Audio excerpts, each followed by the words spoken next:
Bismillahirrahmanirrahim. Bismillahirrahmanirrahim.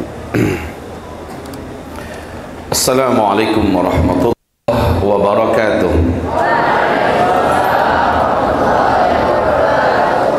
Alhamdulillah, wassalatu wassalamu ala habibillah Sayyidina Muhammadin Rasulillah sallallahu alaihi wasallam.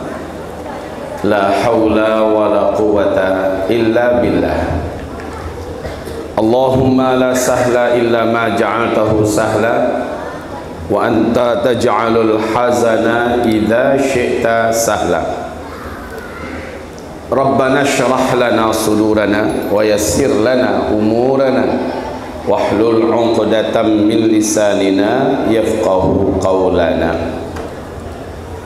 Allahumma arinal haqqa haqqan warzuqna tiba'ah wa arinal batila batilan warzuqna jitinabah.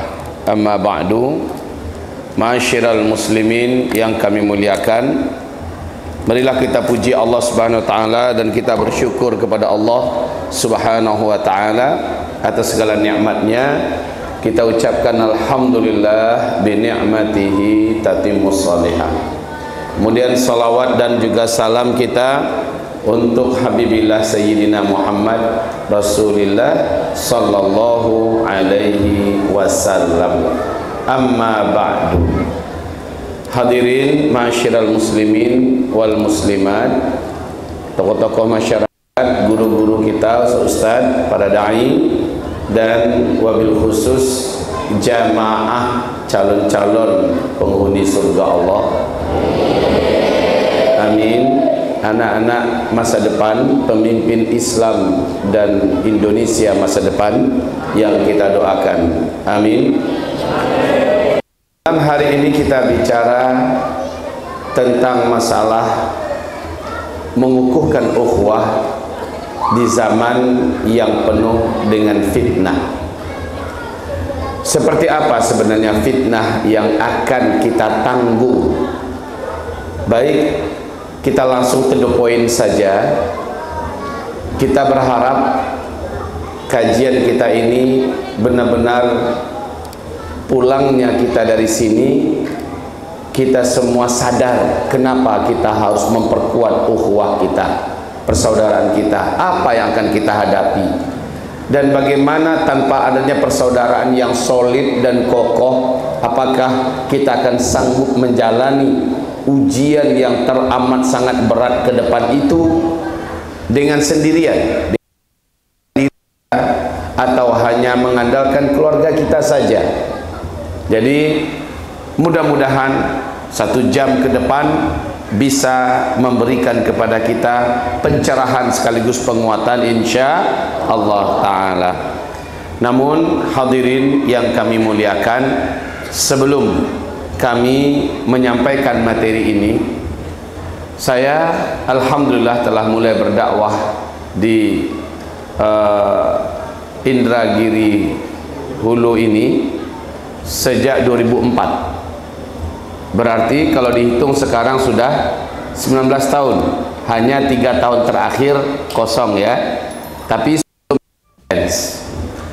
dan asbab pada dakwah kita itu bermunculanlah generasi demi generasi dai, lalu mereka saling menikah dan beranak pinak.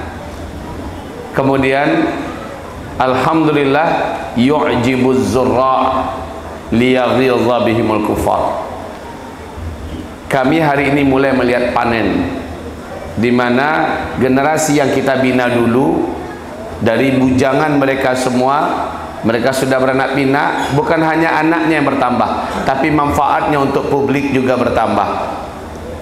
Sekolah bermunculan, mulai dari TK, SD, sampai ke tingkat pondok pesantren hari ini. Alhamdulillah hadir pula BMT, hadir pula Indragiri Mart ya, dan seterusnya bermunculan, bertumbuh. Ada yang menjadi ketua Depak di Anu, ada menjadi ketua MUI di Anu, ada yang menjadi masjid di sini ya, masing-masing membuahkan manfaat. Maka apa yang perlu kami katakan? Alhamdulillah, ternyata hari ini panenan sudah bisa dinikmati. Tapi pekerjaan ini belum selesai Bapak Ibu. Hari ini kita akan melakukan perluasan, insya Allah Ta'ala, ke daerah apa namanya, kecamatan tempat PT Rantau Pranab, Batang Pranab ya, Batang Pranab. Dulu Buya pernah beli tanah di sana untuk bercocok tanam sawit. Tapi melihat bahwa di sini lebih memerlukan tanah tersebut, banyak 6 hektar. Buya sampaikan, manfaatkan ini untuk dakwah di sana. Maksudnya di sini ya, olah tanahnya, ambil hasilnya, dan miliki tanahnya. Kami berharap itu menjadi ladang amal soleh kami di akhirat. Ternyata sekarang ada pengembangan dan ini lebih strategis. Masih di Rantau Pranab, bertetanggaan dengan tanah itu ada tanah seluas 7 hektar. Dan tanah ini akan menjadi tanah yang paling seksi, tanah yang paling strategis untuk pengembangan pendidikan di Inhu, insya Allah Ta'ala. Tanahnya cantik, kawasannya indah, punya sumber-sumber mata air yang memadai, dan rasanya untuk mendirikan Islamic Center, pondok pesantren masa depan, bahkan perguruan tinggi Islam cocok di sana. Qadarullah, tanah itu milik seorang pengusaha dari Jawa yang dia juga adalah dai muda, tetapi beliau ingin meninggalkan, tetapi bacaru kata beliau. Bacaru itu gimana? Tidak diwakafkan, tidak diberi, tapi belilah dengan harga yang murah. Jadi 7 hektar itu dijual oleh beliau dengan harga hanya 700 juta rupiah. Jadi ini sangat murah. 1 hektarnya hanya 100 juta. Maknanya 1 meter hanya 10.000 rupiah. Nah, sebelum kita ngaji, dimanapun kita ngaji, sekarang kita ingin keroyoki tanah itu sama-sama. Mungkin Bapak Ibu sudah berkalang tanah, nanti di tanah itu berdiri masjid, di tanah itu berdiri pondok pesantren, di tanah itu nanti berdiri berbagai hal yang bermanfaat untuk agama dan bangsa masa depan. Jadi kita punya saham di sana, punya aset di sana untuk mengalirkan pahala sampai hari kiamat buat kita. Maka Bapak Ibu, malam hari ini sebelum kita mulai mengaji, saya ajak Bapak Ibu semua, 1 meter hanya 10.000, silakan ambil 100 meter, 100.000, berapa? 1 juta ya. Kalau 100 meter 1 juta, silakan ambil hanya 50 meter, hanya 10 meter. Pokoknya berapa yang Allah kuatkan iman kita, gerakkan hati kita, masukkan ke dalam. Ada nomor rekening juga, bisa ditransfer ke nomor rekening. Jadi kalau ada tim di malam hari ini, silakan terlebih dahulu untuk bergerak. Di akhir zaman ini kita lebih kita lebih totalitaskan kita untuk berinfak di saat sempit dan sulit. Di saat ekonomi kita sedang tidak baik-baik saja, kita ingin senantiasa tercatat di sisi Allah orang yang terus mengeluarkan hartanya untuk melindungi dirinya. Ingat, fitnah dan bencana akhir zaman, salah satu benteng terkuat yang akan melindungi kita adalah sedekah kita hari ini. Makin kuat kita sedekah, makin tebal benteng kita. Makin banyak kita sedekah, maka makin kokoh pertahanan kita. Insya Allah Ta'ala, orang-orang yang hari ini mendengarkan kajian ini, besok akan ketemu. Benar kata Buya Uzma, dulu beliau menyampaikan begini-begini dan kami terpancing, kami melaksanakannya. Hari ini kami yang Allah selamatkan. Begitu ya. Ingat tidak? 3 orang yang terkurung di dalam gua. Nih, tidak ada tim yang bergerak nih. Karena kami dititip pesan ini oleh panitia, Buya tolong bantu agar tanah yang akan kita bebaskan bisa digalang dananya. Ini sekarang Buya sudah tim, ayo bantu saja para pemuda kita yang ada di sini. Bismillah. Jadi kita lanjut ya. 3 orang laki-laki ini terkurung di dalam gua. Tahukah Bapak Ibu, gua itu tak mungkin bisa dibuka. Yang mengurung adalah gelindingan batu-batu besar dari atas yang benar-benar menyumbat daripada lubang gua itu. Lubang gua itu kecil, hanya segini, ditutup oleh batu yang besarnya sebesar tronton. Bisa meletak batu itu dari dalam. Mereka cuma bertiga, berteriak-teriak pun mereka, nggak ada orang yang lewat di luar. Kalaupun ada orang yang lewat di luar, nggak akan ada yang sanggup mendorongnya. Terlalu besar itu batu. Hadirin yang kami muliakan, setelah itu yang satu orang berdoa, ya Allah, ya Allah, hamba dulu pernah beramal ini dan ini. Bila Engkau ridha dengan amalan itu, ya Allah, tunjukkan hari ini bahwa amalan itu bisa menyelamatkan kami. Allah tunjukkan, bergeser batu yang begitu besar, bergeser batu yang begitu besar, tapi sayang masih belum bisa keluar orang, masih sepertiga baru bergeser. Yang satu orang lagi gantian, dia yang angkat tangan, ya Allah, dulu hamba mengamalkan ini. Bila Engkau ridha dengan amalan itu, ya Allah, kasih tunjuk kepada kami hari ini, Engkau selamatkan kami dari kematian di dalam gua ini. Bergeser lagi batu besar tersebut, dan pintu gua yang hanya sebesar ini sudah terbuka, tetapi masih belum bisa lagi keluar. Yang terakhir berdoa, ya Allah, ya Allah, dulu hamba sedekahkan harta begini. Jika Kau ridha, ya Allah, tolonglah hari ini selamatkan nyawa kami.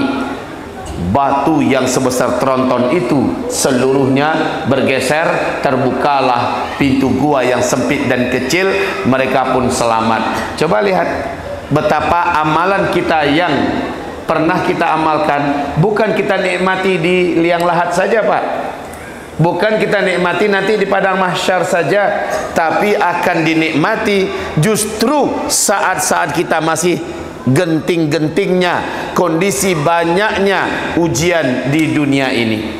Jadi bisa dipanggil, maksudnya amalan kita itu bisa dimintai syafaat. Mumpung masih hidup, kita kena bencana, bisa dimintai syafaat. Masya Allah. Baik hadirin yang kami muliakan, sepertinya tak ada panitia yang bergerak. Tak apa, kita lanjutkan saja pengajian. Tolong dibuka materi kita tentang fase keempat. Oh ya, sebentar. Ini 5 fase. Kami ingin menegaskan posisi kita. Start ini Nabi diutus, finish adalah orang Islam umat Nabi habis. Jadi Nabi bersabda, oh ya sebentar ya, setelah finish ini 40 tahun kemudian barulah kiamat besar, kehancuran alam semesta. Setelah finish 40 tahun kiamat besar, kehancuran alam semesta. Nah, Nabi bersabda, dari start ke finish, start ini beliau diutus ya oleh Allah sebagai Nabi dan Rasul. Dari start ke finish, beliau bersabda, kalian semua akan menjalani 5 fase. Fase pertama, kedua, ketiga, Islam yang memimpin dunia. 2/3 dunia di bawah pimpinan Islam, lamanya ribuan tahun. Alhamdulillah. Fase kelima, Islam kembali memimpin dunia. Pusat kepemimpinan dunia nanti, kata Rasulullah, adalah Palestina. Jadi yang paling heboh hari ini sedunia adalah Palestina. Ternyata Palestina ini pusat pemerintahan Islam seluruh dunia nanti. Fase kelima, pusatnya di Palestina. Allahu Akbar. Kita sedang berada di sini saat ini, di fase keempat. Di fase di mana Islam sedang tidak memimpin dunia. Di sini kita berada sekarang. Hadirin yang kami cintai, pada fase ini umat Islam dapat ujian berlapis-lapis, bertubi-tubi. Coba lihat keterangan fase keempat. Lihat keterangan fase keempat. Bukan ini. Terus. Jangan terlalu cepat. Ini dia ya. Ini fase keempat, fase kediktatoran. Para penguasa yang berkuasa pada fase ini adalah orang-orang Islam yang zalim, orang-orang Islam yang fasik, orang-orang Islam yang munafik seluruh dunia. Iya, seluruh dunia. Pada masa ini mereka, para penguasa itu anti syariat Islam. Bahkan sampai sekelas Arab Saudi, Pak. Hari ini Arab Saudi anti syariat Islam, menolak mentah-mentah syariat Islam. Kita tahu Arab Saudi sebelumnya adalah yang paling menjaga syariat Islam. Itu sudah berlalu.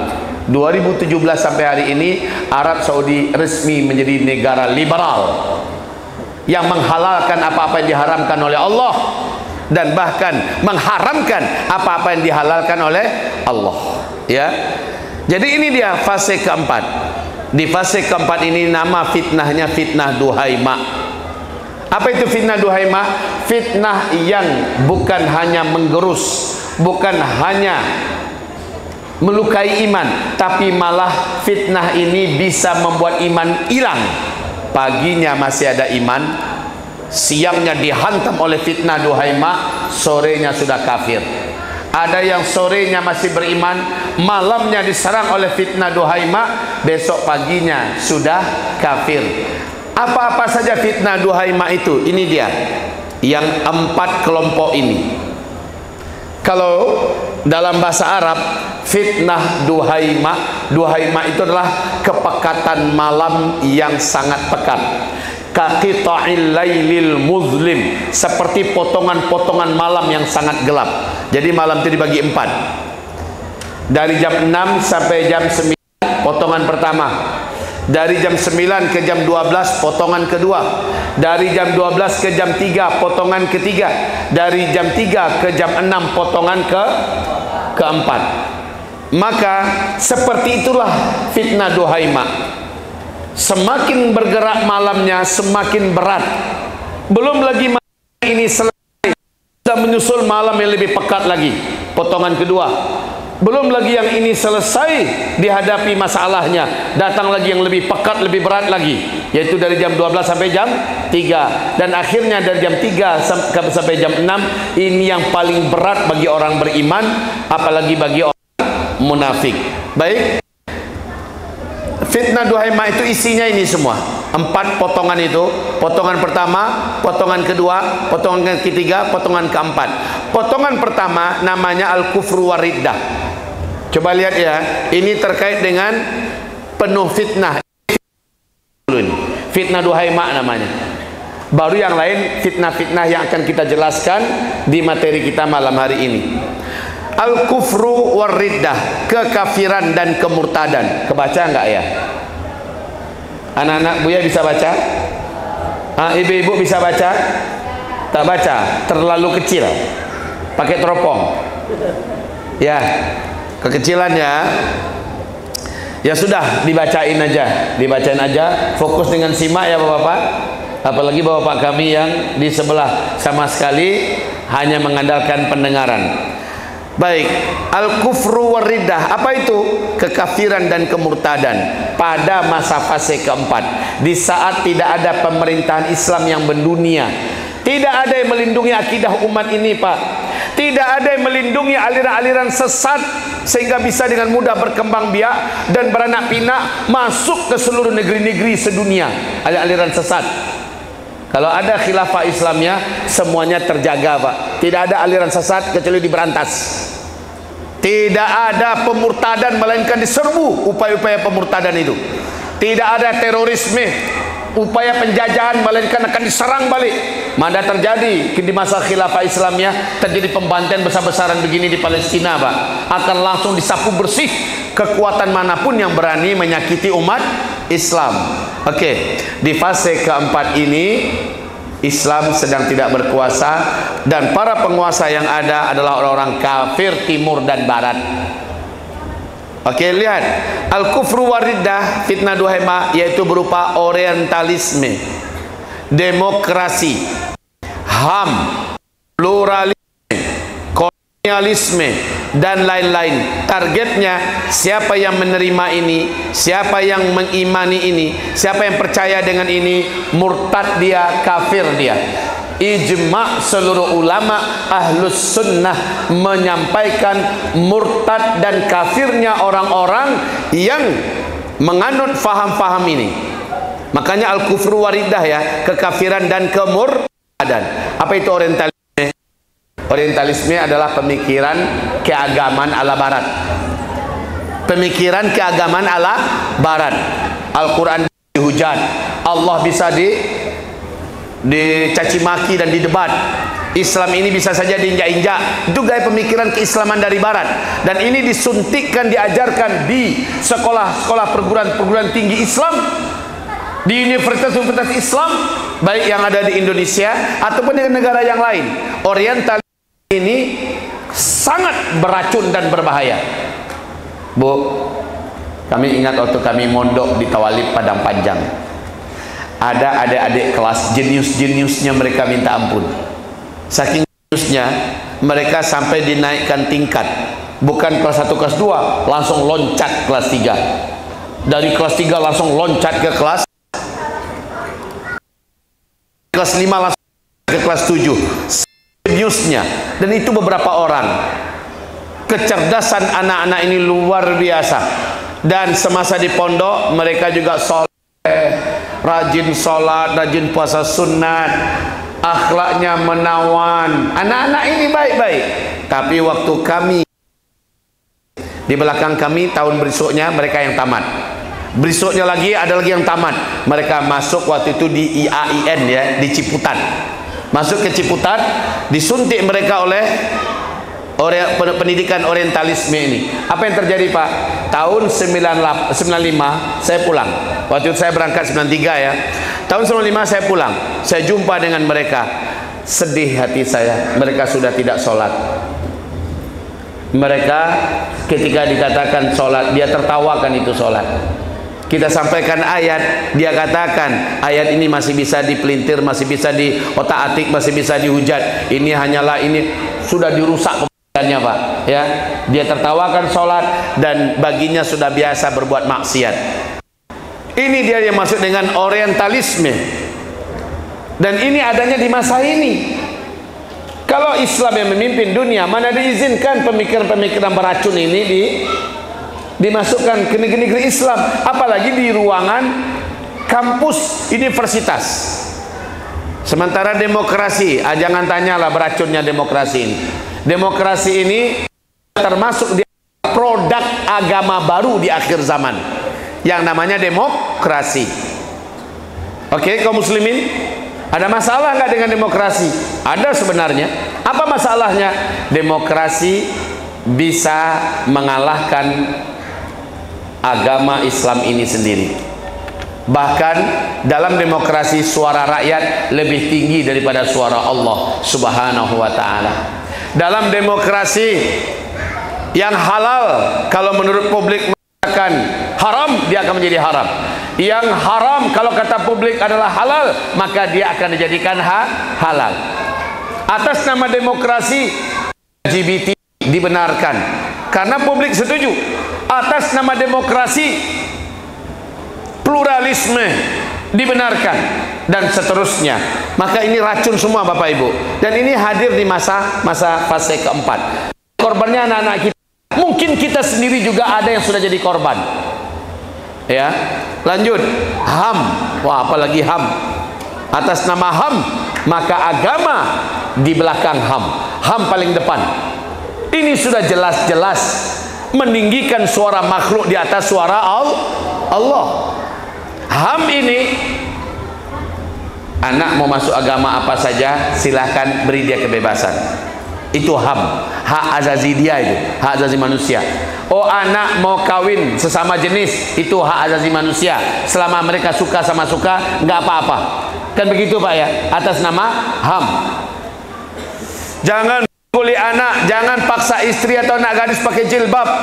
Itu hak mereka mau pakai jilbab tidak pakai jilbab. Kalau ada pemaksaan, masuk dia, kasuskan dia. sebagai pelanggaran HAM. Begitu Pak. Jadi agama harus di bawah daripada HAM. Ini produk fitnah duhaima, al-kufru wariddah, ya. Pluralisme. Apa itu pluralisme? Pluralisme itu menganggap semua ajaran agama sama benarnya, sama baiknya. Islam, Kristen sama baik. Hindu, Buddha dengan Islam sama baik. Orang boleh memilih apa saja, bahkan satu keluarga boleh agamanya beda-beda. Enggak beragama pun juga enggak apa-apa. Harus saling menghargai. Pluralisme.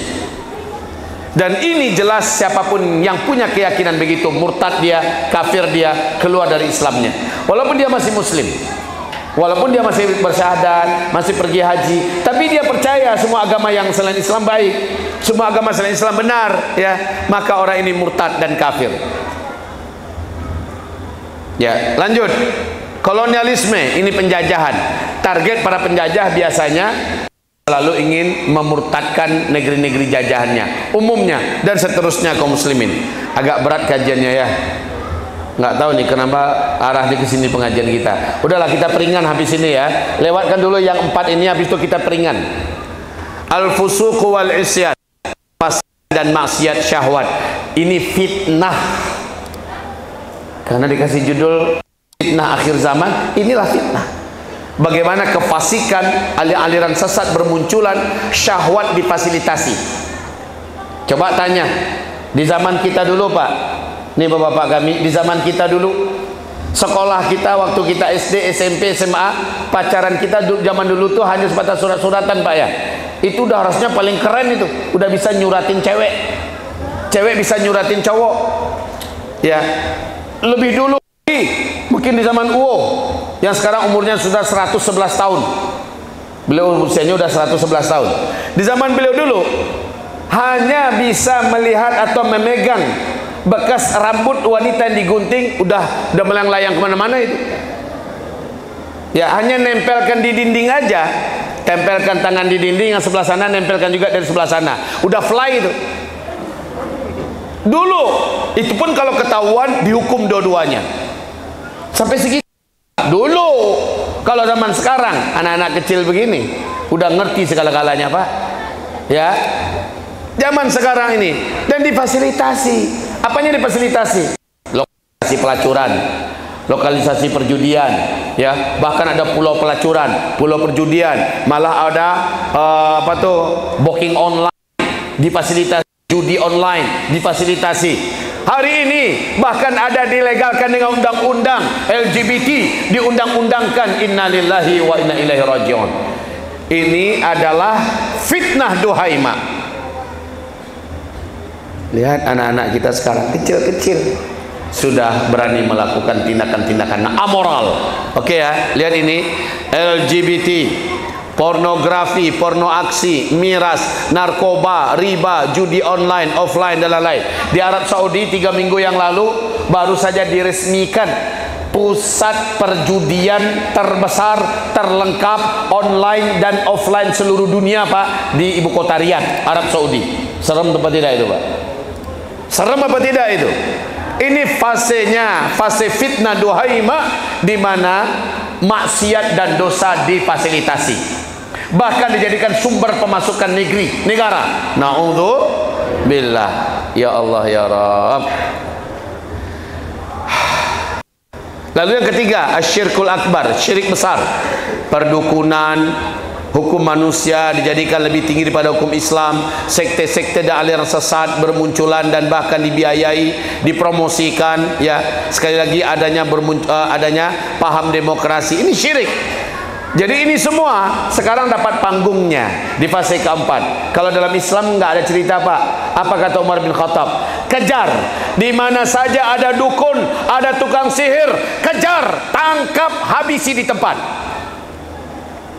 4 imam mazhab sepakat, siapapun dukun, siapapun tukang sihir, selama dia masih di wilayah yang bisa dijangkau oleh pemerintahan Islam, wajib dimusnahkan. Bahkan hanya Imam Abu Hanifah sendiri yang beda. Yang bedanya pun bedanya akhirnya sama.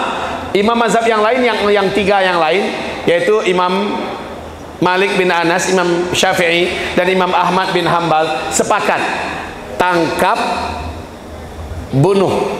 Sama ada dia taubat atau tidak taubat, bunuh. Tukang sihir, dukun, paranormal tidak boleh hidup, karena mereka adalah duta besarnya iblis dan setan, dan mereka perusak dan berbahaya bagi peradaban dan kehidupan serta iman. Dibunuh, Pak. Oleh Abu Hanifah tidak. Apa kata Imam Abu Hanifah? Tangkap, suruh dia taubat, setelah taubat bunuh. Lah, akhirnya kan bunuh juga. Berarti 4 imam mazhab sepakat mengatakan bunuh para dukun, bunuh para sihir, bunuh paranormal, bunuh orang-orang yang mengajarkan ilmu-ilmu hitam. Begitu, Pak. Sementara di fase keempat ini malah dipelajari, malah diadakan kampusnya sendiri, sekolahnya sendiri, ada pesantrennya sendiri. Bahkan negara ikut memberikan panggung berupa televisi, radio, ada ruangan mediasinya. Innalillahi wa inna ilaihi. Ini fitnah. Tidak sedikit anak-anak kita yang belajar ilmu-ilmu hitam hari ini. Tidak sedikit anak-anak kita yang belajar ilmu pelet, ilmu santet, ilmu sihir dan lainnya. Ini fitnah, duhai mak. Baik, selanjutnya terakhir, nifaqul akbar, nifaq akbar, kemunafikan paling besar terjadi kita, sekularisme. Ini kemunafikan terbesar. Mungkin anak-anak kami tak tahu, atau ibu-ibu, anggaplah pelajaran kita ini berat ya, anggaplah ini berat, nggak apa-apa. Nanti di bagian ujung kita buat ringan, sehingga bapak ibu pulang jadi yang berat yang pertama-tama tadi aja, di ujung-ujungnya begitu mudah dipahami. Sekarang apa itu sekularisme? Sekularisme adalah sebuah paham yang memisahkan antara Islam dalam kaitannya dengan muamalah duniawiyah dengan Islam yang kaitannya dengan ibadah mahdawiyah. Islam tidak ada urusannya dengan politik, Islam tidak ada urusannya dengan ekonomi, Islam tidak ada urusannya dengan kenegaraan, dengan kebudayaan, dengan media. Islam tidak ada urusan dengan yang terkait masalah muamalah duniawi, nggak ada urusan Islam di situ. Tapi Islam urusan amalan ada, baca Quran, sholat 5 waktu, haji, umroh, sedekah, zikir pagi petang, puasa sunat, puasa wajib, ya itu yang Islam. Hanya sebatas itu Islam. Pemikiran macam ini namanya orang yang percaya dan menganut pemikiran ini namanya orang munafik, nifaq akbar. Penganut pemahaman ini murtad, kafir dari Islam, batal syahadatnya, kekal di neraka jahanam selama. Itu ayat Al-Quran yang langsung ngomong begitu. Ijma' para ulama ahlus sunnah ngomongnya begitu. Yang telah menjadi konsensus seluruh ulama ahlus sunnah wal jamaah, siapa yang punya paham sekuler, murtad, kafir, gitu Pak. Dan itu ada di zaman fase keempat kita ini. Ini fitnah duhai mak. Coba aja bayangkan Pak, belum lagi yang nomor 1 bisa kita atasi, nomor 2 ada muncul. Belum lagi nomor 1, nomor 2 bisa kita atasi, nomor 3 muncul. Belum lagi nomor 1, 2 dan 3 bisa kita atasi, nomor 4 muncul. Ini yang dimaksud dengan qita'il lailil muslim, seperti potongan-potongan malam gelap, tumpang tindih. Dan ujian ini terlalu berat Pak, terlalu berat. Oke, hamba-hamba Allah, seandainya Bu, kita hidup ditakdirkan Allah miskin, mati kita dalam keadaan miskin, iman masih di dada, masih ada nggak yang kita harapkan? Insya Allah masih ada yang kita harapkan Pak, masih. Akhirat selamat dan surga untuk kita, gitu ya Pak ya, insya Allah. Tapi maaf, kalau seandainya sudahlah di dunia jelek, miskin, pendek, jelek, banyak jerawat, habis itu imannya juga rusak, kekal di neraka jahanam. Untuk apa hidup? Alangkah menderitanya. Sekarang ini yang harus kita selamatkan iman ini.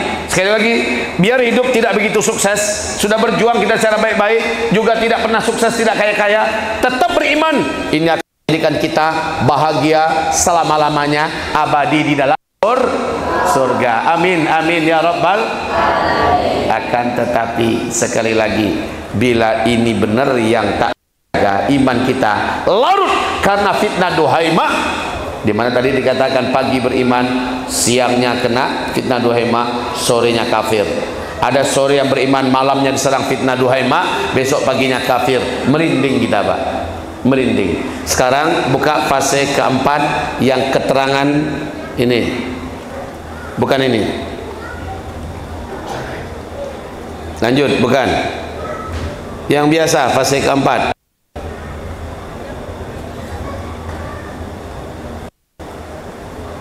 Halo, terus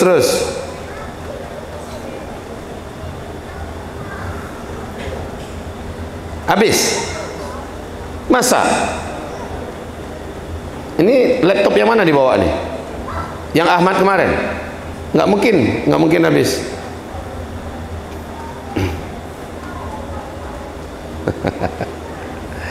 Inna lillahi wa inna ilaihi rajiun. Baiklah,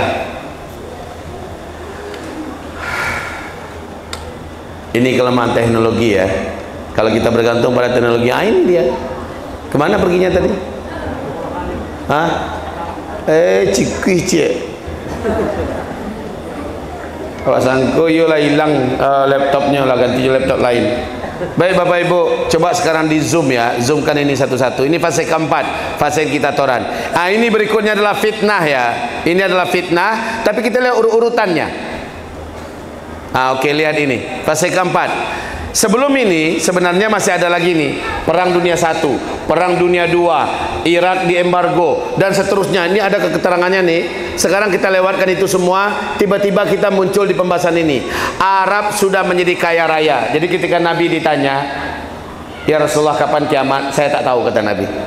Ada nggak tanda-tanda? Kalau tanda-tanda itu sudah muncul berarti kiamat sudah sangat dekat. Saya tahu, kata Rasulullah.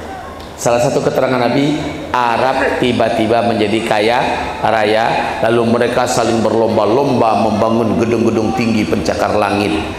Itu apabila itu sudah terjadi, jarak antara engkau dengan kiamat sudah sangat-sangat dekat, kata Rasulullah. Menurut Bapak Ibu, hadis ini sudah jadi kenyataan sekarang apa belum?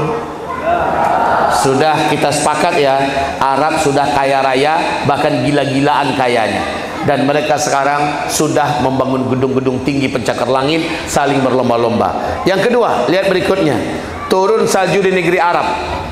Ini hadis Sahih Muslim kepada Muaz. Bila sudah turun salju, maka jarak antara ubun-ubun engkau dengan kiamat sudah sangat dekat. Ini sudah terjadi apa belum? Sudah terjadi ya. Sampai sekarang, sampai saat ini, jam ini, malam ini, di Tabuk salju sudah di atas sepinggang orang dewasa tingginya, Pak. Ya Allah. Lanjut, Jazirah Arab kembali menjadi jahiliyah. Sudah ya. Ya Allah, kok terjadi semua serentak ya. Lanjut, setelah itu berdirinya Emirat Islamiyah. Ini sudah apa belum? Di mana? Bukan ini Emirat Arab, bukan. Emirat Islamiyah itu artinya pemerintahan suatu negara yang totalitas menjalankan syariat Islam sebagai undang-undangnya, Al-Quran dan Sunnah sebagai rujukan tertinggi yang dipatuhi. Di situ dilarang semua apapun yang haram dalam Islam. Ibaratnya Nabi masih hidup, ibaratnya ya. Di mana satu-satunya negeri yang dirikan Emirat Islamiyah ini hari ini? Tolong dijawab, di mana? Afghanistan. Barakallahu fiik. Dua negara superpower dunia berusaha memberangusnya dan dua-duanya kalah dan keok. Takbir. Tanggal 16 Agustus 2021, Emirat Islamiyah Afghanistan kembali berkibar benderanya. Sampai hari ini tidak ada negara manapun berani macam-macam dengan Emirat Islamiyah Afghanistan. Luar biasa, Pak. Ketertiban mulai berdiri kembali. Kemungkaran tertutup pintunya di mana-mana. Maksiat tidak ada lagi berani orang buat. Anarkisme, penjarahan, perampokan hilang. Bahkan jutaan hektar lahan ganja terbesar di dunia adanya di Afghanistan. Sekarang lebih 65% hilang. Hanya baru beberapa tahun saja dan ini diganti dengan tumbuh-tumbuhan yang bermanfaat. Masya Allah. Ya, hari ini sudah berdiri dan ini menunjukkan betapa dekatnya kita dengan kiamat. Lanjut, jihad dan ribat di Askelon, Palestina. Inilah yang terjadi 7 Oktober 2023 barusan ini dan masih sedang berjalan sampai hari ini. Ini ada hadisnya, hadis sahih. InsyaAllah kita akan uraikan ini lebih tajam besok pagi di Masjid Jami, insyaAllah. Ya, kita ungkapkan hadisnya, kita uraikan lebih tajam. Bahwa ini sudah terjadi dan sedang berjalan. OTW.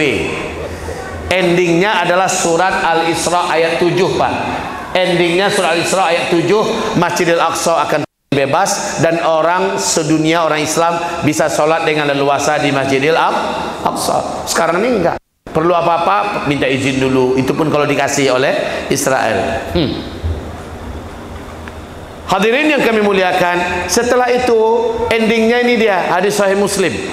Bebasnya Masjidil Aqsa, Palestina merdeka, dikumandangkan khilafah Islamiyah di Baitul Maqdis. Hadis sahih Imam Muslim. Buah daripada peperangan Askelon ini buahnya. Allahu Akbar. Allahu Akbar. Bapak Ibu, hari ini sakit hati kita memang melihat kebiadaban Israel.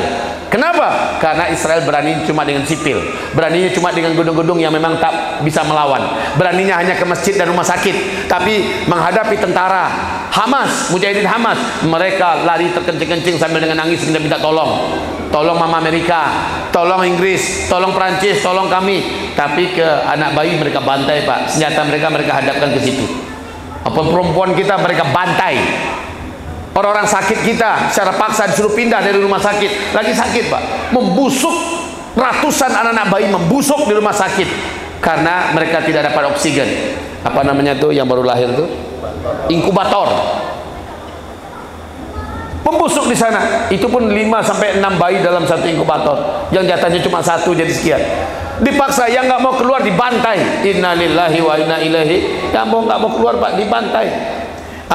Berani gitu. Oke lah. Tapi secara militer, perang face to face, mereka sampai hari ini belum ada beritanya Israel menang. Yang pas, yang benar-benar terjadi sampai hari ini, militer Hamas dan militer Israel yang sudah dibantu oleh Amerika, Inggris dan lain-lainnya, sampai hari ini angka kematian mereka sudah 12.000 tentara, Pak. Takbir. Matilah kalian, masuk neraka kalian, saudara. Sudah 12.000 tentara, Pak. Bukan jumlah sedikit itu, bukan jumlah yang kecil. Oke. Tapi nah, ini tolong naikkan ini ke atas. Setelah Palestina merdeka, ya, setelah Palestina merdeka, Masjidil Aqsa bebas, yang terjadi adalah serentak di seluruh dunia, ya, bencana-bencana besar di negeri Arab dan di seluruh dunia. Ini dia huru-hara yang sangat mengerikan. Huru-hara yang sangat mengerikan. Krisis pangan dan kelaparan melanda seluruh dunia. Apapun negaranya, Pak, akan mengalami krisis pangan. Yang paling nomor 1 merasakan kelaparan ini Arab. Arab duluan yang paling nomor 1 merasakan krisis kelaparan ini. Ya, kalau bagi kita hanya bisa mengatakan asailah kalian. Bahasa orang Padang nih, asailah kalian itu apa artinya? Rasain lu Arab, lu brengsek banget orangnya, kan gitu kan? Arab ini paling brengsek, Pak. Munafik sejati itu berkumpul di Arab sekarang ini. Penguasa-penguasanya maksudnya ini biadab semua orang-orang Arab. Justru dalam keadaan pembantaian besar-besaran, mereka pesta pora menghabiskan dana triliunan sambil menenggak barang-barang haram, ya, sambil mendatangkan pelacur-pelacur, penyanyi-penyanyi eksotik menari-nari di atas panggung dengan pesta terbesar seluruh dunia. Dan itu di saat minggu pertama dibantai rakyat Gaza di Palestina. Mereka pesta besar begitu, Pak. Innalillah. Sakit hati ini. Nah, terjadi menderita, maka kita hanya bisa mengatakan rasain lo Arab. Dan Rasulullah bersabda, saat nanti Baitul Maqdis kembali merdeka, khilafah Islamiyah berdiri kembali di Palestina, saat itu kata Nabi, negeri yang paling aman sedunia, negeri yang paling tentram sedunia, negeri yang paling makmur sedunia adalah Palestina. Masya Allah.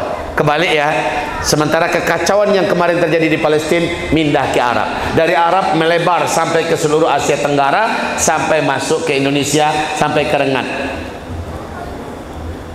Nah, di saat-saat macam ini, di saat-saat macam ini, wallahi kalau persaudaraan dan ukhuwahnya kita hari ini tidak kuat, kita akan saling bunuh-membunuh demi bertahan hidup. Nah, di sini hubungannya ya. Kalau saat petaka macam ini udah dekat sekali nih, ya. Ditambah lagi perang dunia ketiga. Sudahlah masalah di atas sudah bisa membuat orang putus asa hidup, menjadi orang brutal. Tambah lagi perang dunia ketiga meledak.